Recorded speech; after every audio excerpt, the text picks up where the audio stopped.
is that a new Mercedes? I stood in my driveway, feeling a tight knot in my stomach as I watched my sister, Laura, step out of a shiny black SUV. It looked brand new, and from the way the sun bounced off its glossy surface, I knew it cost more than my entire annual salary. Only a week ago, she had told me she was too financially stretched to start repaying the $45,000 she had borrowed from me, a loan that I had given her to keep her from declaring bankruptcy. She noticed my stare and gave me a carefree smile, running her hand along the car's hood. "Oh, this?" she asked nonchalantly. "Just got it yesterday. Amazing lease deal. You wouldn't believe all the features." I could barely keep the shock from my voice. "I thought you were in financial trouble," I said, trying to keep calm. "Isn't that why you needed to borrow money from me in the first place? To avoid bankruptcy?"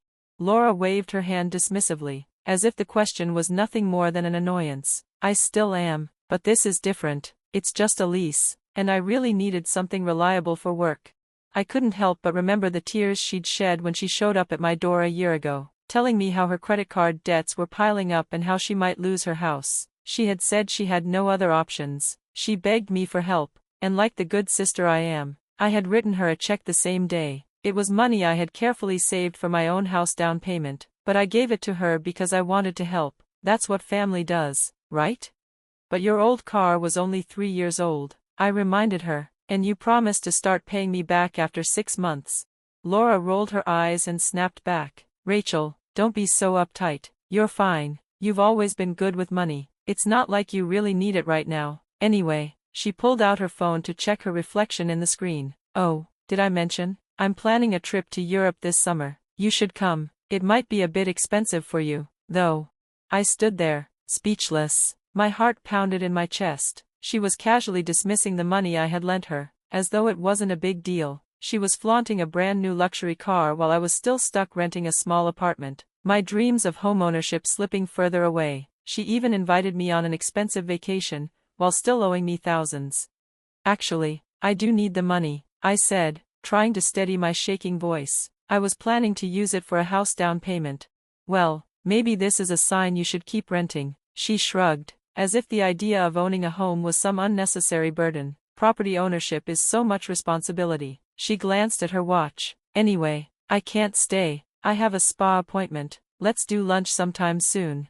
And just like that, she was off, driving away in her brand new Mercedes, while I stood there in my driveway, stunned. This was the final straw. All those months of excuses, all the broken promises, everything came together in that one moment. My sister wasn't just bad with money, she was taking advantage of me, and I had let it happen for far too long.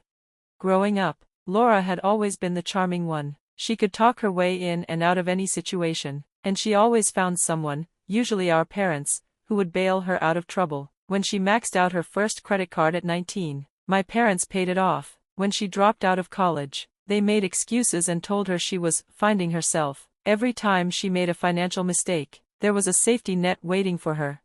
I, on the other hand, took a different path. I worked through college, built my graphic design career from the ground up, and saved carefully. My parents often called me the responsible one, but it was always said with a tone that made it sound boring. They didn't see the value in being steady, in making sure you didn't fall into financial ruin because you understood how to manage your money. That night, I pulled up my bank statements. A year ago, I had almost $60,000 saved up, enough for a solid down payment on a house in our area. Now, I had nothing. Thanks to Laura's unfulfilled promises, she was out living the high life, and I was still renting a one-bedroom apartment.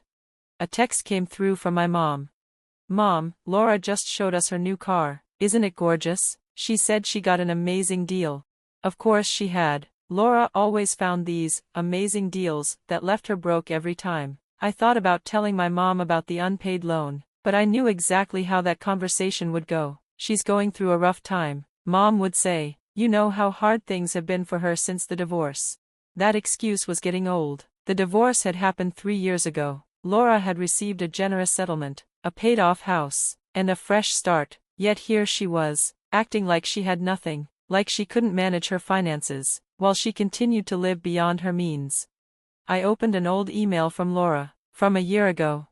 "I promise I'll pay you back in 6 months, tops. You're my only hope, Rachel. I could lose everything. I know it's a lot to ask, but you've always been so good with money. Please help me, I'll never forget this.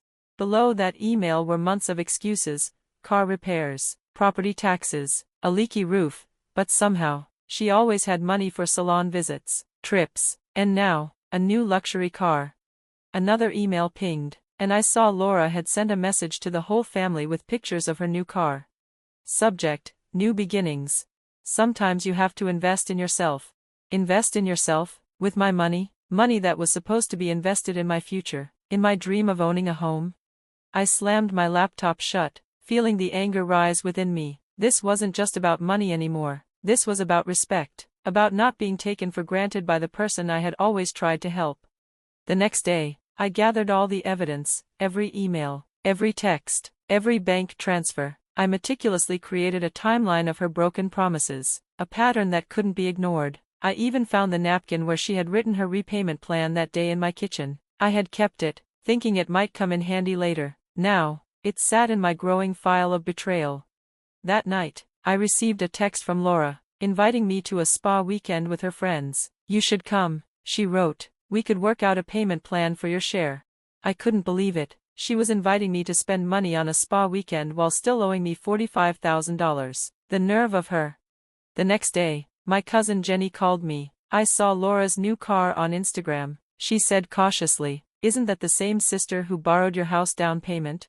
"Yep, the very same," I replied, my voice tight. "Rachel, you have to do something. This isn't okay. My husband's a lawyer. He says you should get something in writing." She was right. I had trusted my sister because she was family, but now I realized I had made a huge mistake. It was time to fix it.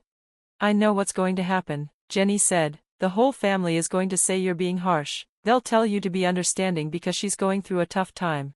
She's been going through tough times since high school." I shot back. "Meanwhile, I'm the one stuck renting an apartment because my savings are tied up in her Mercedes." After the call, I researched small claims court procedures. It was time to take action.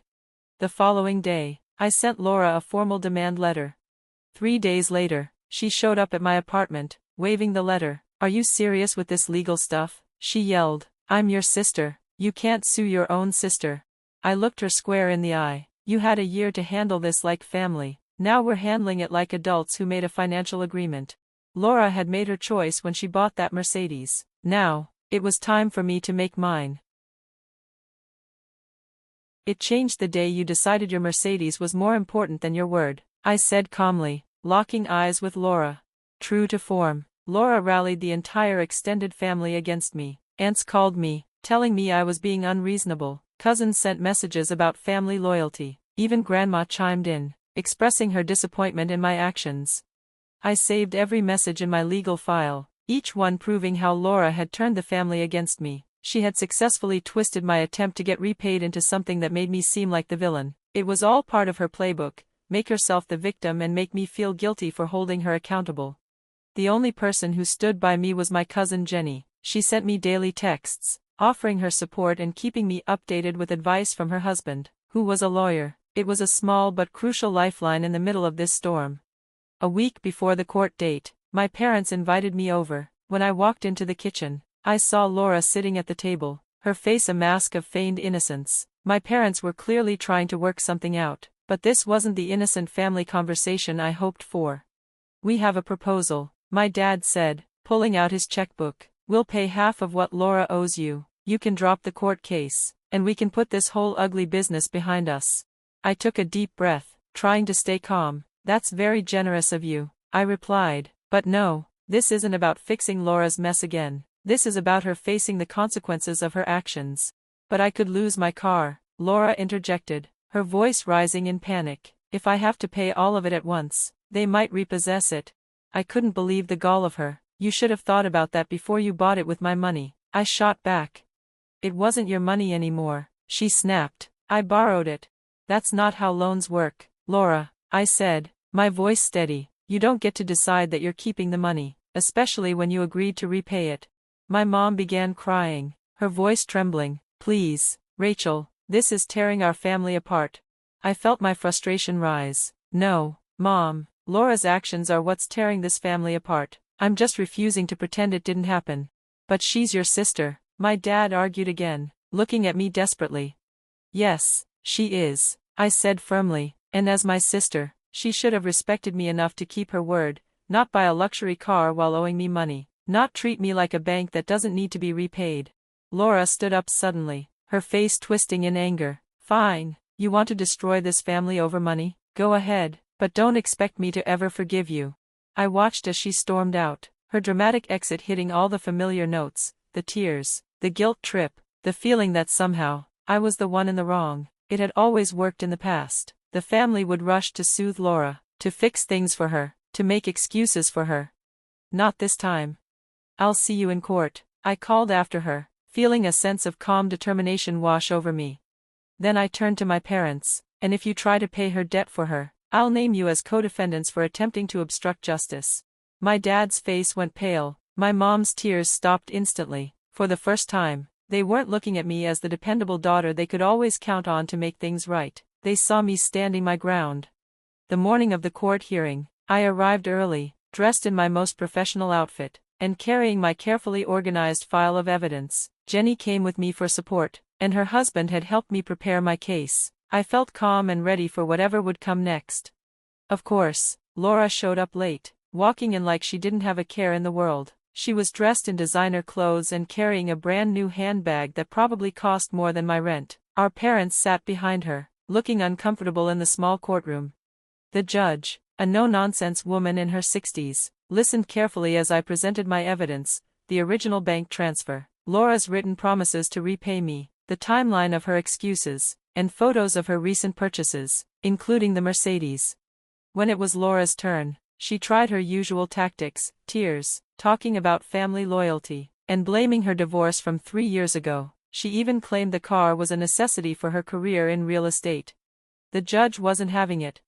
Miss Sullivan, she said, her tone stern, are you telling me that you purchased a luxury vehicle while owing your sister $45,000?